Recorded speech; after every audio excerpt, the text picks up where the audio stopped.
Welcome to the Real Estate Espresso Podcast, your morning shot of what's new in the world of real estate investing. I'm your host, Victor Menashe.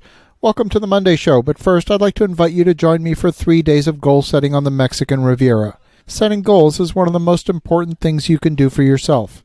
If you don't have a crystal clear vision of where you're heading, you might end up someplace else. The first week of December is the perfect time to plan 2020, so you hit the ground running with purpose, clarity, and focus. Registration's now open, and early bird pricing is in effect for only another few weeks. This event will sell out. To find out more, go to victorjm.com/events. That's victorjm.com/events. On today's show, we're examining the difference between two prefixes. A prefix is the start of a word that modifies the meaning of a word. In the word anti-septic, anti is the prefix that changes the meaning of the word septic. In today's show, we're examining the prefixes inter and extra. These prefixes are used to create the word interpolate and the word extrapolate. Both involve predicting a point on a graph, but the math behind these two is quite different. When you take an existing set of data points and you lack data in the middle, you can use interpolation to determine where on the graph that data point might reside. It generally results in a pretty good prediction of the outcome.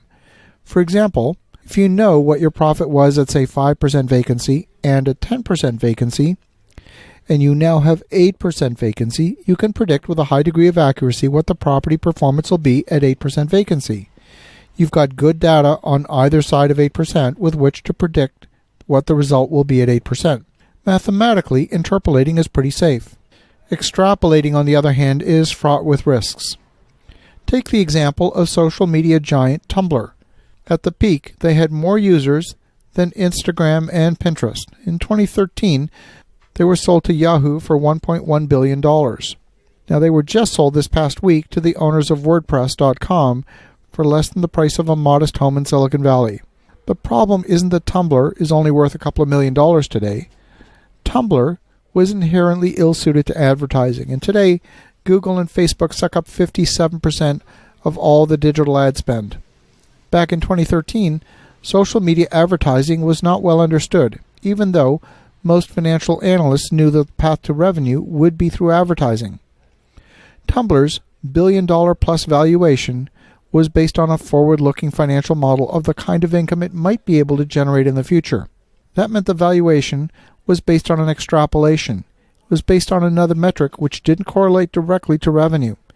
In those days, the number of users, or eyeballs, was the metric of choice, but you can't extrapolate eyeballs into dollars directly. Let's look at a real estate example. Investors in the city of Toronto have been dealing with increasing prices from 1997 up until 2017. 2018 was the first down year in 19 years. Even 2008 didn't see a decline in prices in Toronto. Prices increased 10% in 2015, 18% in 2016, and 13% in 2017. It would be reasonable to expect that prices would increase in 2018. But no, in fact, we saw a 4.5% decrease in prices in 2018. This is despite the fact the City of Toronto is adding about 35,000 units of new construction each year and experiences an influx of population of about 125,000 new residents. It's the second largest growing city in North America after the Dallas-Fort Worth area. Many investors in the Toronto market would purchase a new condo from a developer pre-construction, expecting that by the time the property is built, they can sell it for a 15 to 25% profit. And the worst part is that strategy worked for many investors for a long period of time. But here's the problem. We don't control what the marketplace does. We cannot predict the future. About the only thing we can predict is deficit government spending and the need to print money to wallpaper over that deficit. But here, too, we can't predict this with great accuracy. For example, the U.S. government spent about $1 trillion more than it collected in 2018, and so far in 2019, the federal government has spent about $800 billion more than it collected in just the first 7 months of the year. Predicting the deficit involves extrapolating, not interpolating, and that's risky. Predicting prices in the City of Toronto next year also involves extrapolating. That's almost guaranteed to be inaccurate. But if you have condos in a building selling for, let's say, $450 a square foot, and your units of a different size, you can easily interpolate and calculate a fair selling price for your unit. But you can't assume that a rising tide is going to lift all boats. That's not within your control. it's predicting the future. Interpolation, on the other hand, is using past and present day information to calculate things in the present. Extrapolation involves predicting the future. As you think about that, have an awesome rest of your day.